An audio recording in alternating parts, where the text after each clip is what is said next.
للطالب اللبيب في دار الحبيب. آمين. الحديث العاشر عن أبي هريرة رضي الله عنه قال قال رسول الله صلى الله عليه وسلم إن الله تعالى طيب لا يقبل إلا طيبا وإن الله أمر المؤمنين بما أمر به المرسلين فقال تعالى يا أيها الرسول كلوا من الطيبات واعملوا صالحا وقال يا أيها الذين آمنوا كلوا من طيبات ما رزقناكم ثم ذكر رجل يطيل السفر أشعث أكبر يمد يديه إلى السماء يا رب ومطعمه حرام ومشربه حرام وملبسه حرام وغذي بالحرام فأنى يستجاب له رواه المسلمون.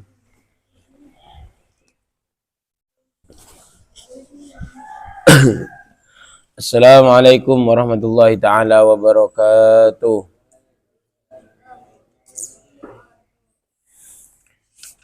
Alhamdulillah rabbil alamin. Wabihi nasta'in wa ala umurid dunya waddin. Wassalatu wassalamu ala ashrafil anbiya wal mursalin. Wa ala alihi wa sahbihi ajma'in amma ba'du. Berjumpa lagi dengan Al-Fakir di pagi hari ini dengan kajian yaitu kitab Arba'in Nawawi di hadis ke-10. Barusan telah dibacakan oleh akhi kita yaitu Al-Habib Abdullah hadis yang nomor 10 an Abi Hurairah radhiyallahu anhu qala Rasulullah sallallahu alaihi wasallam innallaha tayyibun la yaqbalu illa tayyibah wa innallaha amaral mu'minina bima amara bihil mursalina faqala ta'ala ya ayyuhar rasulu kulu minat tayyibati wa'malu sholihan wa qala ya ayyuhalladzina amanu kulu min tayyibati ma razaqnakum thumma dzakara ar-rajulu yatilu safara ash'atha agbara yamuddu yadayhi ila samai ya rabbu wa mat'ahamu haramun wa mashrabuhu haramun wa malbasuhu haramun wa ghudiya bil harami fa anna yustajabu lahu. Bismillahirrahmanirrahim. Hadis di sini menjelaskan ada 4 poin. Yang pertama, hadis di sini menjelaskan bahwasanya Allah Subhanahu wa taala itu adalah zat yang baik. Innallaha ta'ala tayyibun. Allah itu menunjukkan Allah itu zatnya baik. Dengan artian apa? Zatnya Allah itu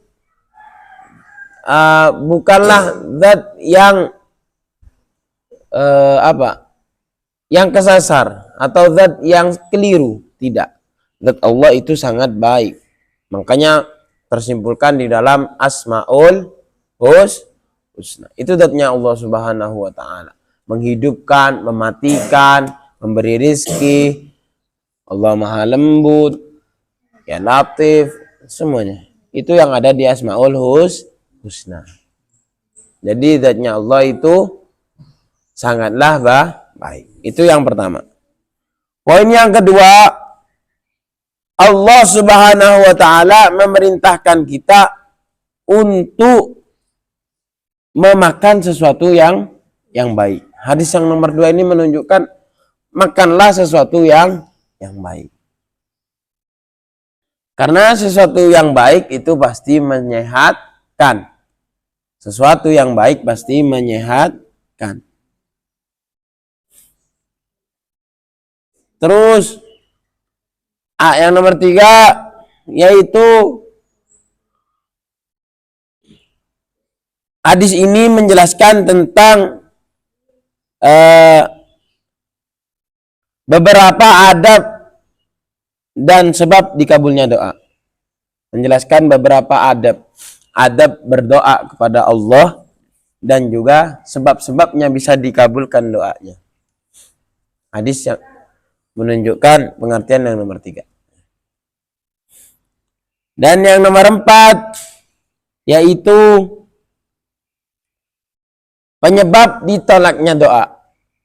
Penyebab bisa ditolaknya doa.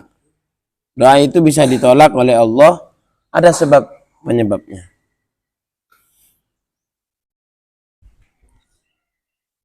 Nah, dari yang pertama dulu. Yang pertama, itu kenapa kok Nabi menjelaskan jati dirinya Allah itu sangatlah baik. Karena Allah itu la yastawil khabisu wat thayyibat. Tidak sama yang buruk dengan yang baik. Dengan artian apa? Allah itu emang baik. Dan sesuatu yang buruk itu tidak akan pernah sama dengan yang baik. Jadi emang jelas Allah baik, Allah agung, Allah mampu dalam segala hal. Itu Allah. Makanya Allah itu sifatnya agung, mulia, 99.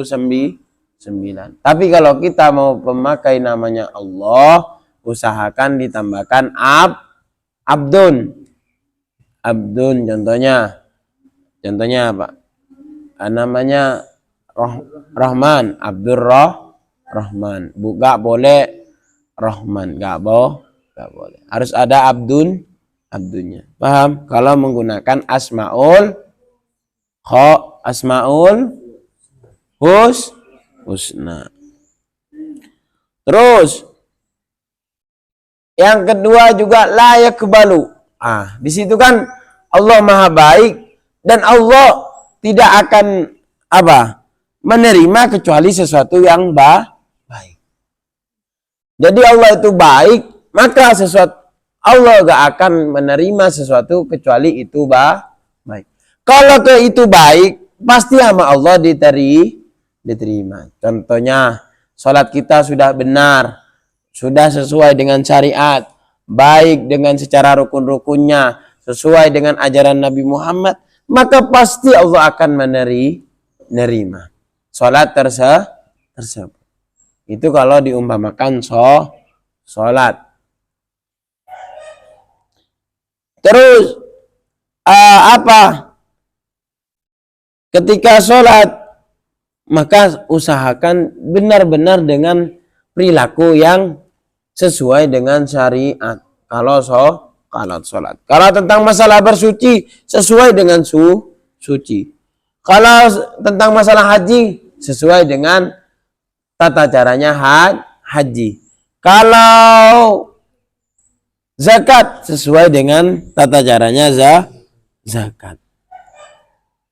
Jadi kalau kamu seandainya beribadah, melakukan pekerjaan itu tanpa menggunakan yang baik, dengan artian contoh, baju kamu kotor, najis, dibuat bawa sholat, atau kamu berangkat haji kamu uangnya dapat korupsi, atau dapat nyolong, atau dapat begal, ngebegal orang, kalau kamu, tapi emang kamu untuk mengerjakan kebaikan, maka itu sia-sia,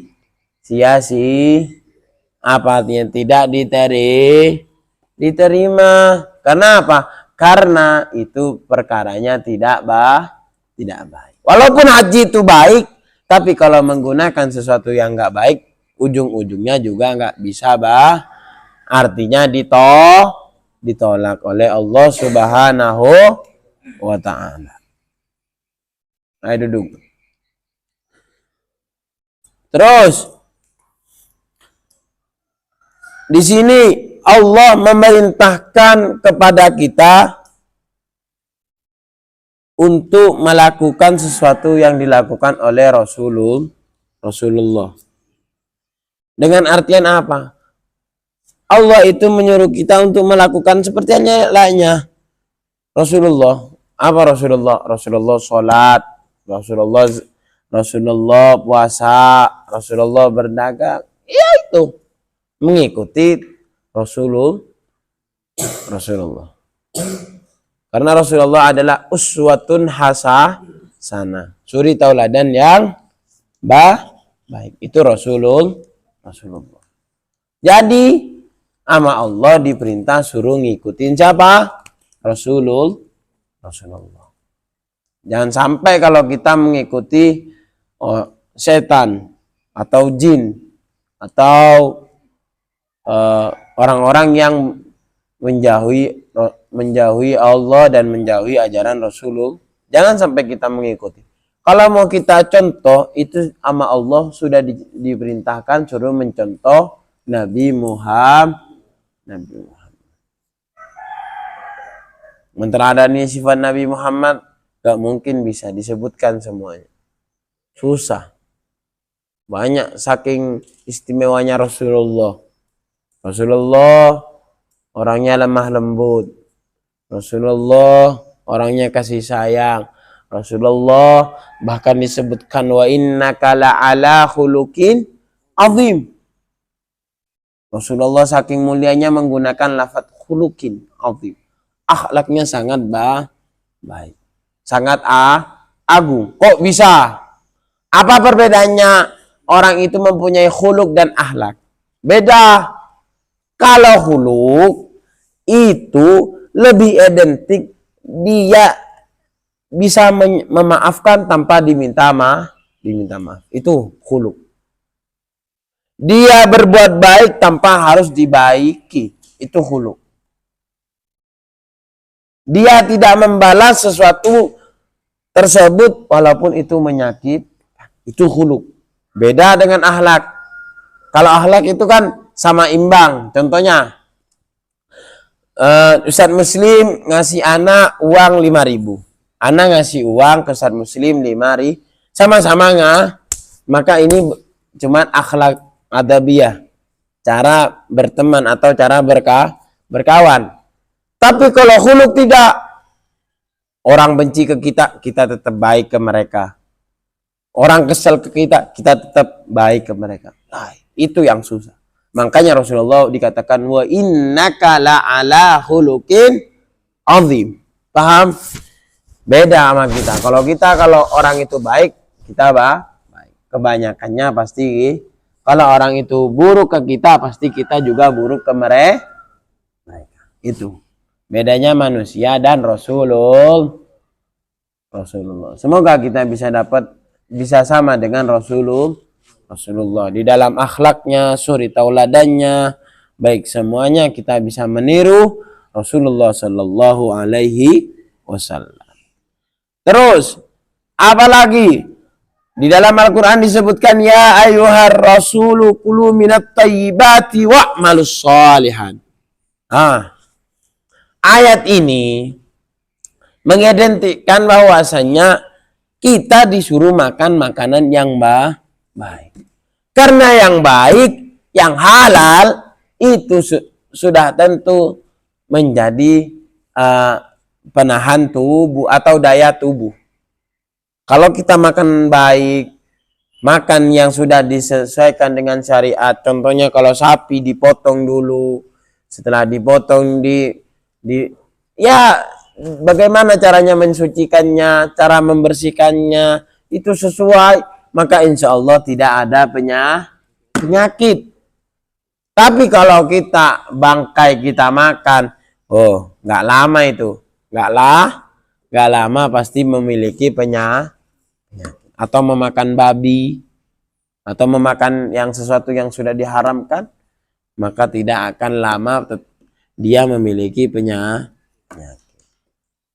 Kan kalau nggak salah waktu itu corona, itu gara-gara orang Cina ya, sering memakan kelelawar, kelelawar ya, kodok, kelelawar, makanya ada penyakit corona. Kalau nggak salah gejalanya gara-gara di situ, titik poinnya, akhirnya menyebar, pas terus sedunia. Corona itu hampir sedunia apa sedunia?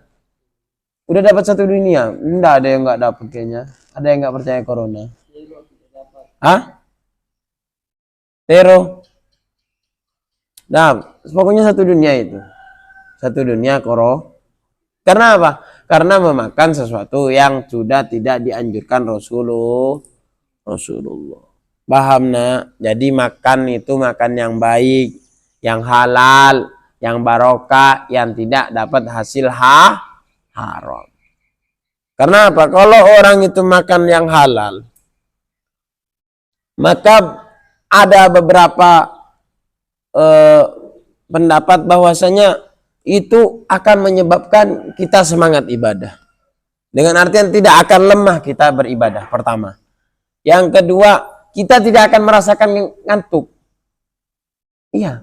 Maksudnya kalau orang banyak tidur, itu bisa diyakini bahwa, bukan diyakini sih, hampir dikatakan 80%, itu bisa dapat sering makan makanan haram. Iya.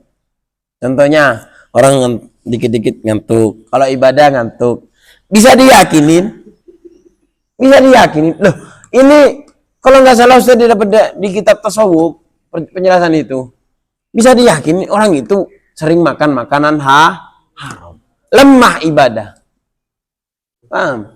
Ya lihat-lihat aja muka-muka yang sering ngantuk dalam ibadah. Oh, bisa jadi itu sering makan makanan haram. Gak percaya antum nak la ilaha illallah.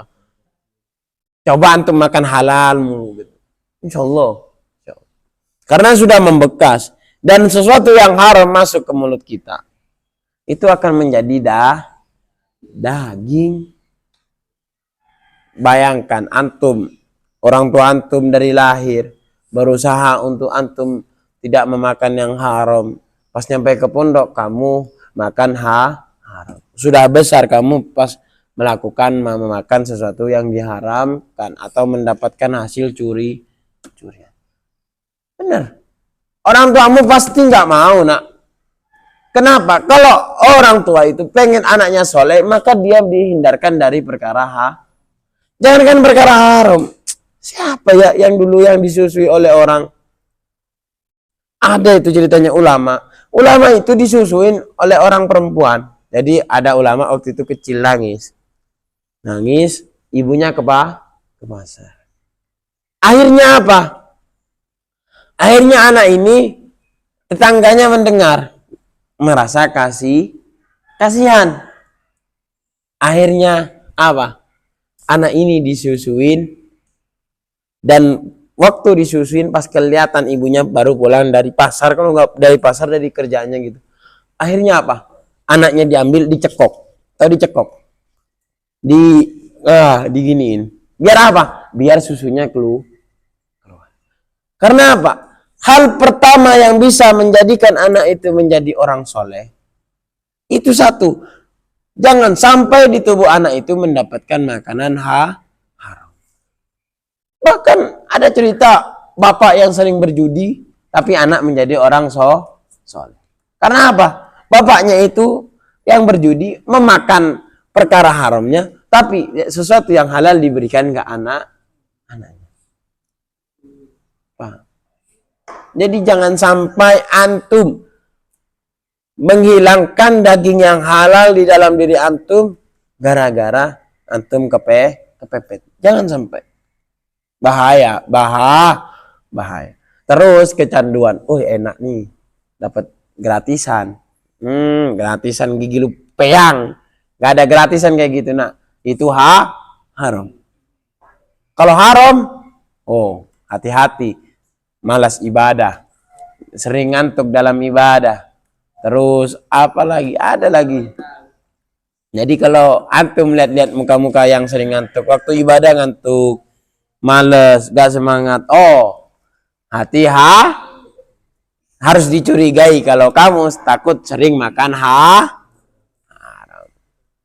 Paham, Udin? Paham, Den? Ya. Hati-hati. Terus, wa'malus shalihan, dan bekerjalah kamu dengan secara baik. Mengerjakan amal soleh. soleh. Soleh itu apa Ustadz? Soleh itu bukan namanya soleh. Ada namanya soleh tapi orangnya nggak soleh. Ada. Gus soleh. Ya Gus. Ya mudah-mudahan soleh sesuai dengan namanya. Namanya soleh, orangnya juga soleh. Bukan hanya cukup namanya saja. Nah. Jadi mengerjakan amal soleh. Apa amal soleh? Ya seperti halnya ibadah-ibadah yang disesuaikan Nabi. Apa? Sholat, zakat, haji, puasa, terus berbakti ke orang tua, berbakti kepada guru, banyak. Dan yang lain lah. Intinya kita mengerjakan amal-amalan soleh. Setelah disuruh makan yang baik, suruh mengerjakan amal soleh. Tujuannya apa itu? Tujuannya satu, biar bisa masuk ke surga. Karena tujuan kita hanya cuman surga. Nggak ada lain. Ada yang mau masuk neraka di dunia ini? Nggak. Semuanya mau masuk surga. Minimal kita masuk surga. Kalau orang yang beda, kalau orang yang benar yang mempunyai jiwa cinta ke Rasulullah, minimal kita bisa bersama dengan Rasulullah. Ya kalau nggak bisa bersama dengan Rasulullah, minimal masuk surga lah. Masuk surga. Kan Rasulullah itu ada di surga pertama, kita minimal nomor 7. Yang penting ada di surga. Daripada nggak sama sekali, masa mau masuk neraka? Siapa yang mau masuk neraka? Ada? Ada yang mau masuk neraka? Kalau ada yang mau daftar silahkan.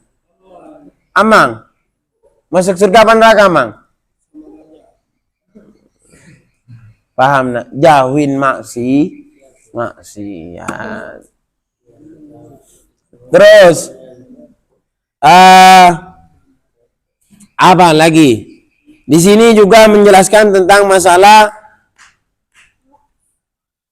orang laki-laki yang berjalanan. Apa? Summa dzakara rajulu yatilus safar. Yang dimaksud dari yatilus safar itu orang tersebut kan ini berjalan, maka yang ditujukan bisa dengan artian itu orang yang haji atau juga orang yang lagi berjihad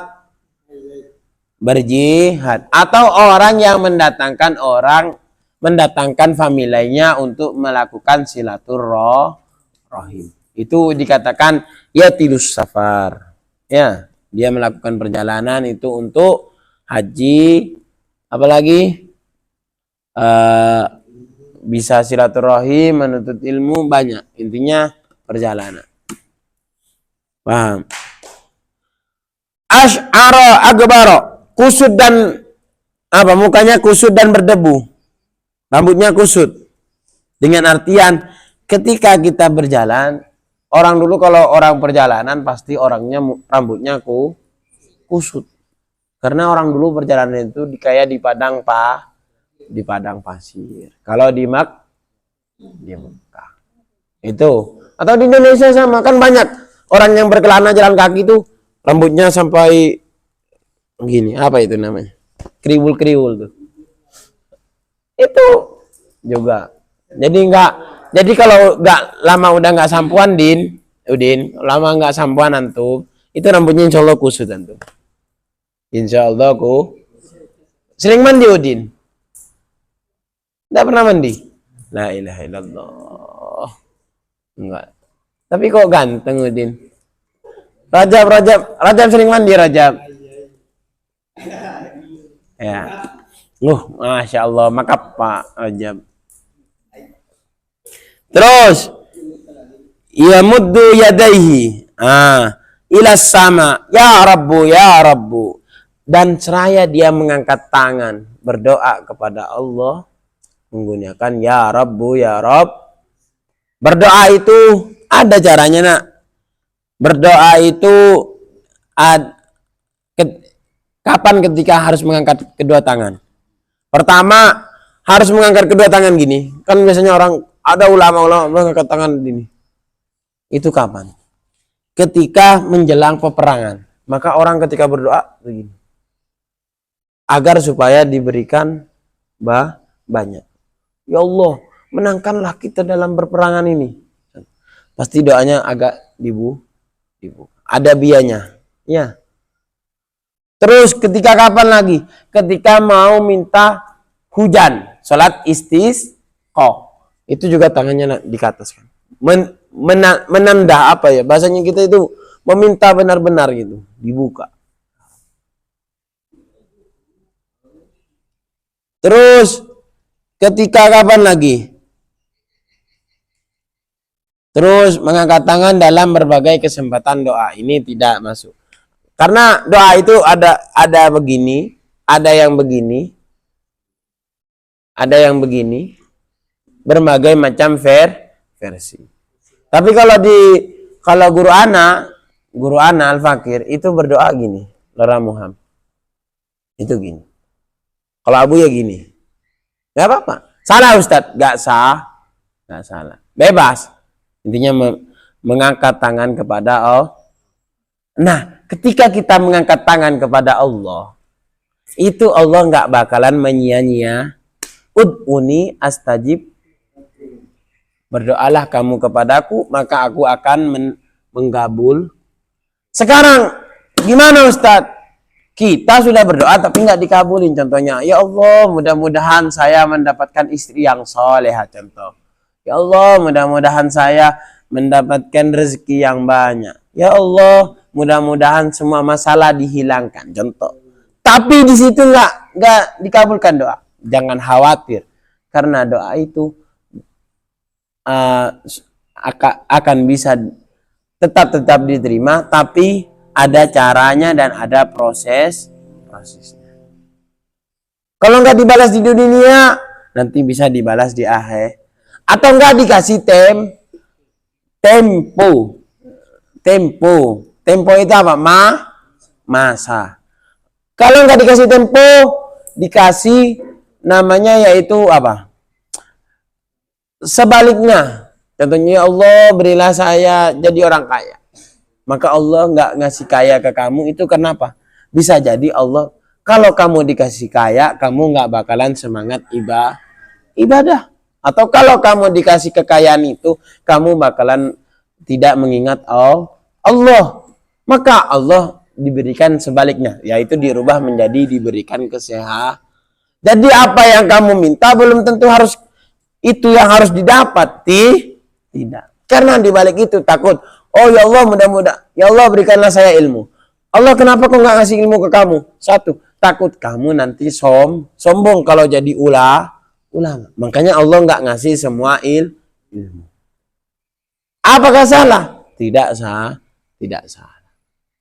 Jadi doa itu ada 3. Antara yang pertama itu diberi tempo. Yang kedua diberi sesuatu yang lebih baik daripada yang kamu doakan. Yang ketiga, kalau tidak dibalas di dunia, maka nanti dibalas di akhirat. Paham? Dan ketika berdoa, usahakan menyebutkan nama Allah yang agung. Ya Rabb, wahai Tuhanku. Ya Rahim, wahai Maha Belas Kasih. Menyebutkan nama-nama yang agung. Agar Allah mengampuni. Bahasanya, ya Allah, sebelum kita berdoa minta ampun. Ya Allah, Kau adalah Tuhan yang Maha Agung. Kau adalah apa? Tuhan yang pengampun. Maka pengampunanmu lebih besar daripada dosaku. Maka ampunilah dosaku.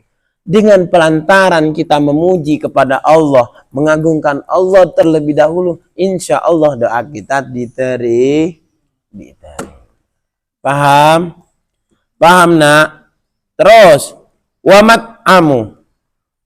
mat'amahu haramun, wa mashrabuhu haramun, wa malbasuhu haramun.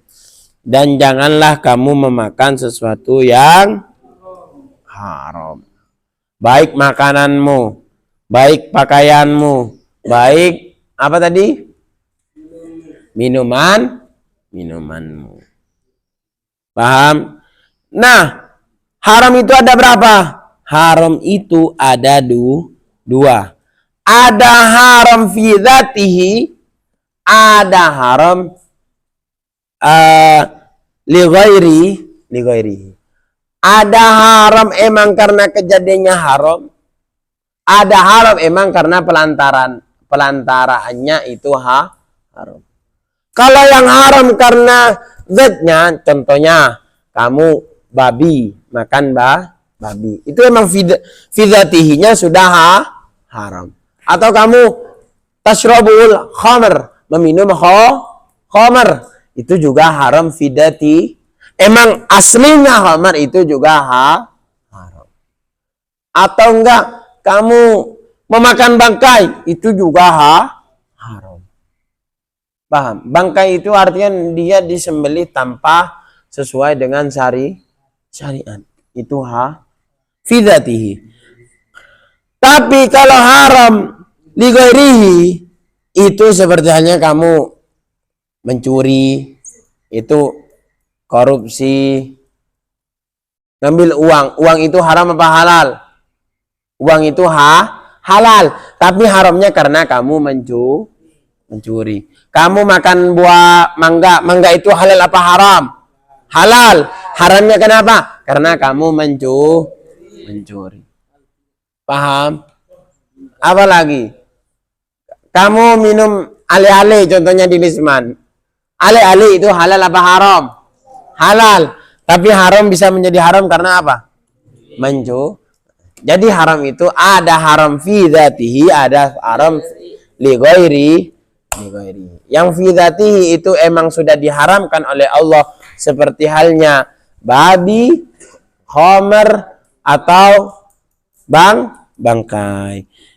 Yang li ghairihi yaitu yang haram seperti halnya mencuri, korupsi, judi, dan lain. Paham? Faham na? Fa'anna yustajabul lahu. Ketika kamu pengen dikabulkan doanya, maka jauhi perkara-perkara paham?